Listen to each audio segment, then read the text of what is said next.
Get a grip upon your chairs and hold your children tight. A mighty feud is starting and you'll see it all tonight. The Clampett clan is fighting mad, their honor's been besmirched. Sweet Elly May's been courted, but the darling ain't been churched.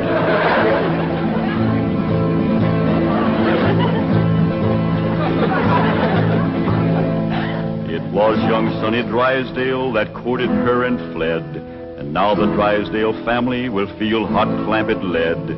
'Cause stranger, you don't trifle with a hillman's daughter fair, or you will face his rifle and he'll deeply part your hair.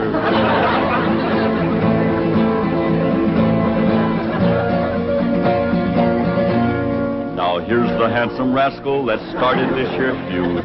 A Harvard, Yale, and Princeton man, a shifty city dude. His game was love and run away, 'cause that's the way he lives. But they don't allow such doings with their female relatives.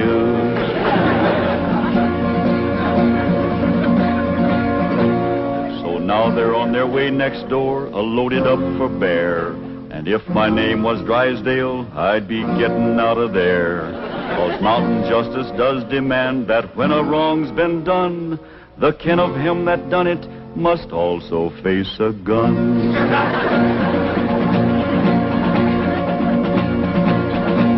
Now Sonny noticed Elly May beside the swimming pool, and when he seen her figure, he lost his yen for school. He wrapped himself up in a towel and played upon his lyre, and while he twanged, the songs he sang did set her heart afire.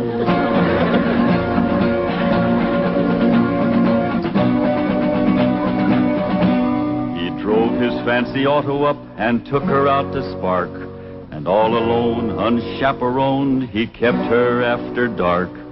He took her in the parlor and he taught her to be grand. He showed her how to walk and talk and tried to kiss her hand.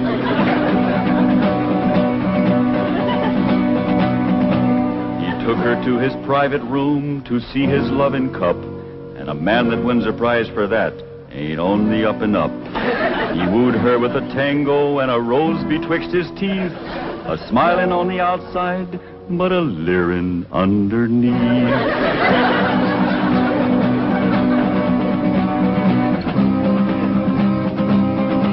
They even had a wedding dance and he joined in the fling. He brought along his dancing shoes but didn't bring no ring.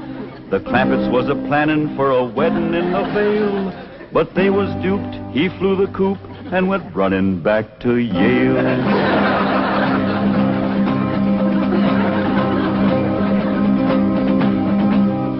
And now the Clampett clan is here to even up the score. I wouldn't want to be the man who opens up that door. You'll have to face their fury, on revenge they are intent. And if his name is Drysdale, his life ain't worth a cent. Butler fella. When will you Clampetts learn there are no possums to hunt in Beverly Hills? Ain't possums we's after, it's Drysdale. Well, they're not at home.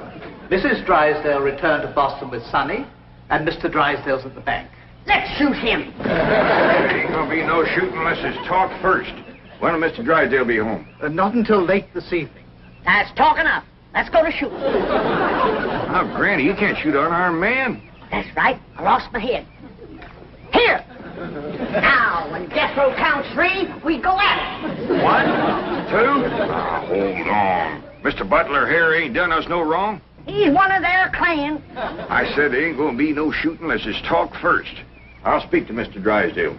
Thank you kindly, Mr. Butler. Yes. Thank you very kindly, Mr. Butler. Why didn't you ask him to dance with you? I was ashamed of you in front of these young'uns. That any way to learn them feuding? It takes my family to know how to feud. Why, we drove the Botkins clean out of Napoleon, Tennessee, chased them off, burnt their shack, and shoveled their footsteps off the path. Hot diggity dog. That's what I call feuding. I'm sure proud to come from a family like yours, Granny. That's the Moses family. Too bad our blood is being thinned out, cooled off, and watered down with the Clampett blood. Now, Granny, you just simmer down to a boil. I'll see the right thing is done by my daughter. Jethro, You drive me down to the bank. Drysdale and me'll have a man-to-man talk. Ain't you about a man and a half short?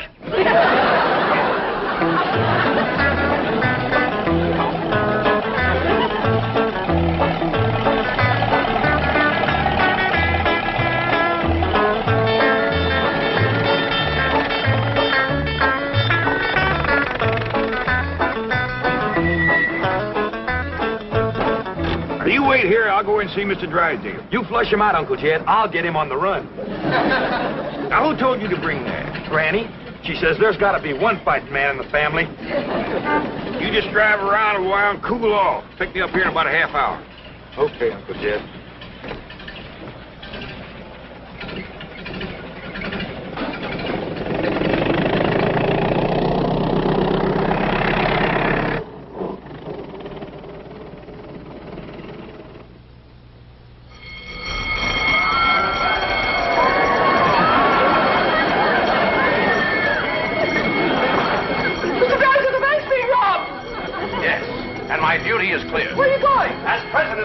There's only one place for me at a time like this, my bulletproof closet.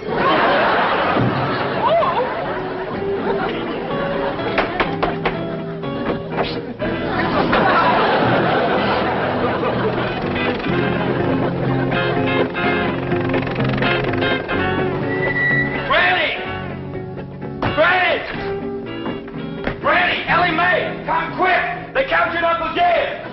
Granny! Jethro says they got Paul. Come on, Granny. The Drysdales got Uncle Jed. I dropped him off at the bank, and when I come back, they carried him off somewhere. Ambushed him, that's what it was. That butler feller. He told them he was coming, and they laid a trap for him. What'll we do, Granny? Eye for an eye and a tooth for a tooth. They took one of ours, we'll take one of them. Where's your gun, Jethro? I give it to Uncle Jed. I reckon the Drysdales got him. We lost the first battle. They took our leader and our best gun. But we ain't lost the feud. Come on. Jeb Stewart says when they think they got you licked, attack!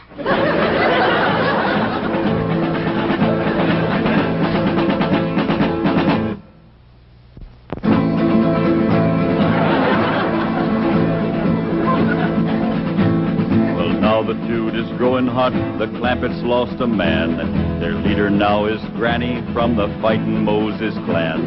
Granny learned her feudin' while a child on mother's knee, when the Moses drove the Botkins from Napoleon, Tennessee.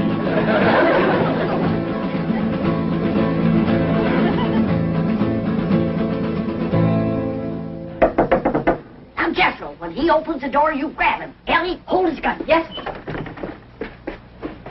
Okay, Granny, let's go. Cut me down. Put her down, Jethro. We don't want her. Who don't? We don't. What's going on? There's a feud going on. You know something, Ellie? Feuding's fun. Jethro, put her down. They got one of our men folks. We're going to take one of their men folks. How about we take her along as kind of an extra? No, not unless they captured one of our women folks. Elly May, you go in there and surrender. I ain't gonna do it. Jethro, put her down. How about I towed her as far as home and then let her escape? A little at a time. Wait, what's the meaning of this? She's the one we want. You towed him, Ellie. My arms is full. Jethro, put her down before I take you to the woodshed. You look awful busy, Granny. Maybe I should go to the woodshed and wait for you. I think I'd better call the police. Stop in your tracks while you're able to make them. Now you turn around. Walk towards our house. I refuse to take one step. Now, you want to walk or you want to limp? You better run to the telephone, please. Never mind her, Jethro. Shoot the telephone wire.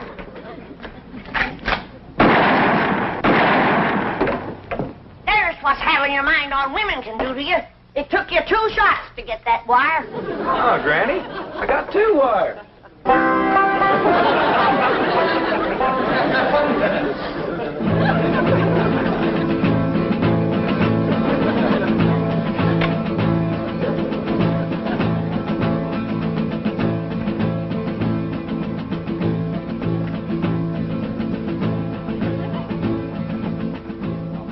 Good work, Lieutenant.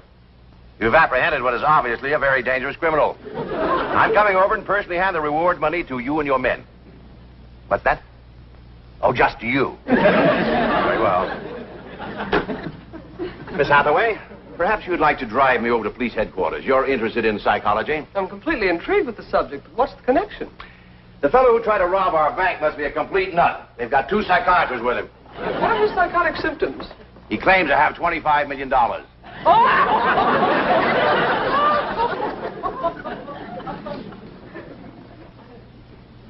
it couldn't be. I keep telling you and telling you I got $25 million in Mr. Drysdale's bank. No, you didn't. They caught you before you got a penny. You're patient, Doctor. Obvious delusions of grandeur. Now, tell me, about this bank attempt, did you have any accomplices? Any what? Confederates. Oh, yeah, Granny. She's a Confederate. She's a Tennessee Moses. Tennessee Moses? That's right. Tell me, did she lead her people out of Tennessee? Sure did after they whooped the Buckins. Don't you mean the Egyptians? Well, they probably whooped the Egyptians, too, if they got in their way. Granny's folks was fighting fools. They certainly were. They defeated the best fighters Pharaoh had. I don't know about that, but they whooped the best fighters Napoleon had. Napoleon? Doctor, may I? You may not. I'm the one who uncovered this hallucination. Tell me about Napoleon. Yes. You say Granny's folks won that fight? They sure did. Over Napoleon? Oh, yeah, they tromped all over Napoleon. Fabulous. But how were they able to do it? Did they fight with superior weapons? Oh, they fought with bodkin. I see. And Napoleon didn't have any bodkin? Not after Granny's folks got through with him, Napoleon didn't have a bodkin left. I remember the last day of the feud, they got Leif and Luke and Odds. Odds? Odds bodkin. Please. Just for a minute. Oh, perfectly safe to look out through the bars. After all, it's... Mr. Clampett! What more? Gene, Mr. Drysdale, he sure didn't treat me very good over to your bank. My first visit, too. Let this man out of here. He's got $25 million in my bank. Open this door. Open it. Open it. Oh. Lie down, mister. Lieutenant! Lieutenant!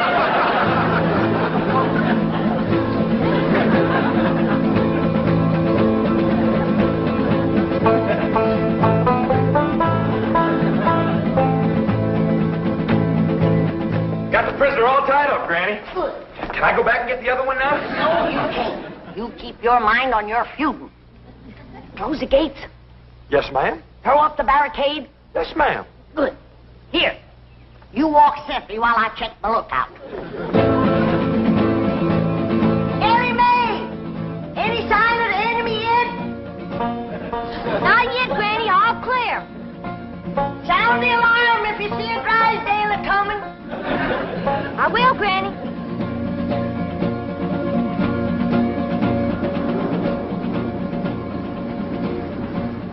You see, all my employees are trained to be on the lookout for bank robbers. So, naturally, when they saw you walk in with your rifle, their first instinct, it appeared to them that was just... Well, you're not mad, are you, Mr. Clampett? Well, no, not about the bank, but we's all right upset at Sonny for running off and jilting Elly May. Sonny? Jilted Elly May? Well, that's what we'd call it. He sparked her for 2 weeks running.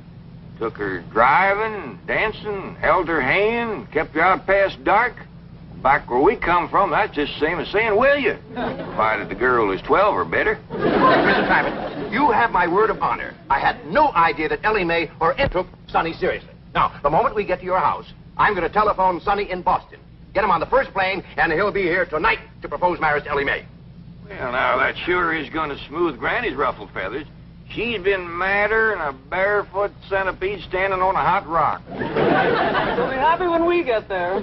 Yes, bless her sweet little heart.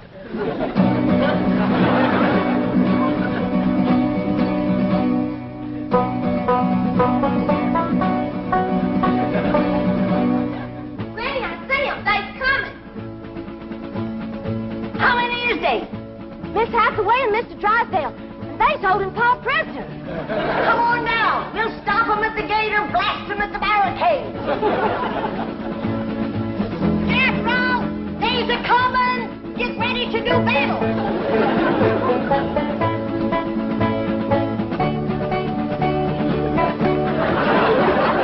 Bare your head in the presence of the stars and bars. They's getting to the gate. Take cover. Everybody inside. We'll shoot at them through the porthole.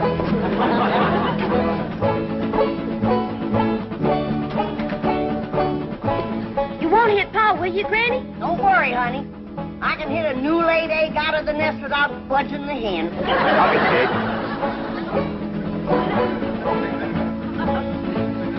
Stop where you are. Stay right there. Granny, it's me, Mr. Drysdale. I'm coming in. Let's get out of here. That'll learn them Yankees who they're feuding with.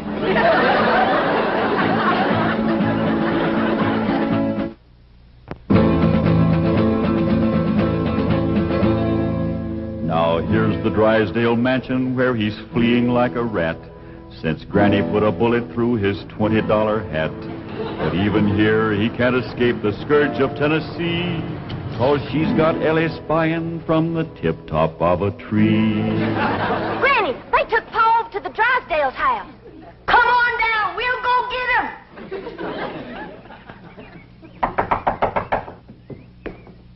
Well, I reckon we'll have to call her on the telephone. When Granny's feuding, she's sometimes hard to reason with. Reckon seeing you with that rifle kind of set her off.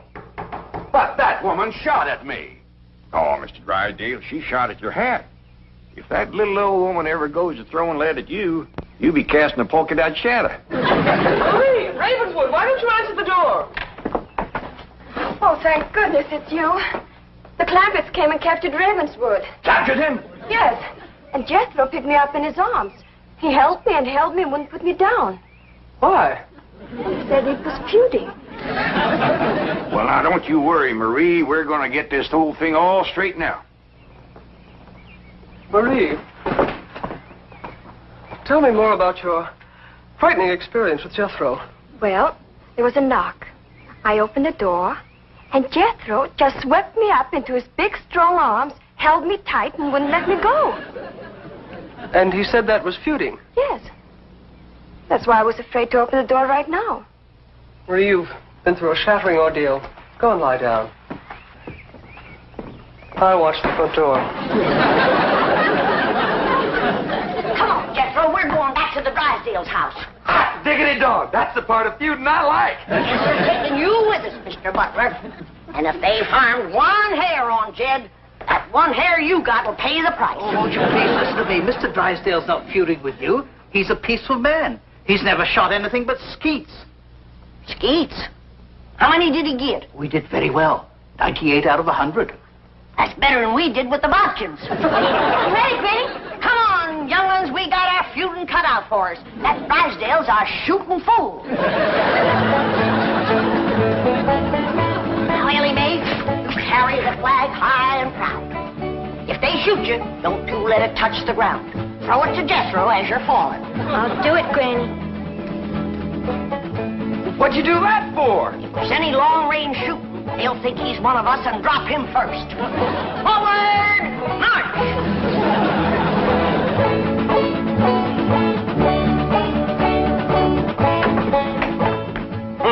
No wonder the phone wouldn't work. Marie said Jethro shot down the wires. Well, we can go next door and use the miller's phone. Yep. Been cut with a rifle bullet. Kind of ragged, though. Jethro must have been upset. That's bad shooting, to cut those little wires with a rifle? Why, when that boy puts his mind to it, he can pick a gnat off a plate of grits at 500 feet in a heavy fog. I'm the only one who can outshoot him. Except for Granny and Elly May. Well, what skeet shooters you'd make. What skeet? Oh, they're clay pigeons. That's what I shoot. Clay pigeon? Oh, it's wonderful. I love it. Your wife must be a first-rate cook.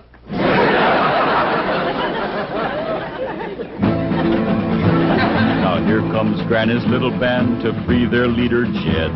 And anyone that blocks their path might just as well be dead. For though their numbers may be small, the flag that leads their way is the flag that led Pickett's charge at Gettysburg, PA.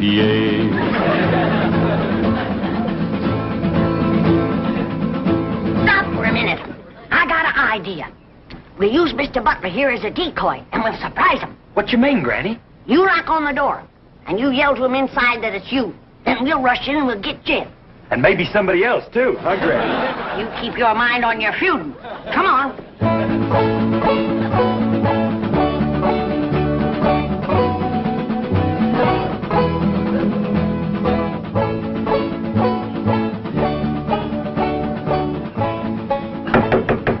It's me, Ravenswood. Open up.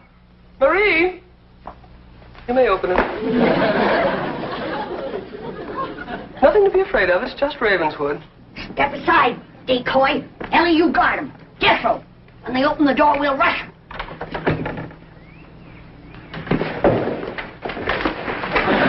Yeah. Where's Jed? What'd you do with him? Talk fast. Oh, he's not here. He's next door with Mr. Drysdale. Search the house, Jethro. Jethro! Jethro! Yeah, Granny? Put her down. She's light as a feather. Put her down and go look for your Uncle Jed. Now go search the house. Jethro, you're unfamiliar with the place. I'll show you around. What'd you do that for? A feud is a feud. Granny, here comes Pa and Mr. Drysdale. I'll pick that varmint off like I picked a bodkin off a rail fence. Elly May, what in the world are you doing?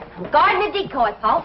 Ravenswood, you Boston Yankee, bear your head in the presence of our flag. See, our flag? My family came from Tennessee. Mine did too. Jed, I always did like this man. Why, sure, Granny, and he's going to make Sonny do the right thing by Elly May. What does that mean, Pa? Going to make Sonny come back here and marry you. I don't want to marry Sonny. You see, Granny, the whole doggone feud was for nothing. Not altogether, Jed. Why, we might never have known that Mr. Drysdale here was a fine gentleman from Tennessee. Yeah. Tell me, ever hear of the Moses family? Hear of them? Why, my mother's family feuded with them for years. You mean your mother was a bodkin? Drysdale, don't ask me why. I just commenced a running. You heard him. Run, you yellow bodkin, I'm a Moses.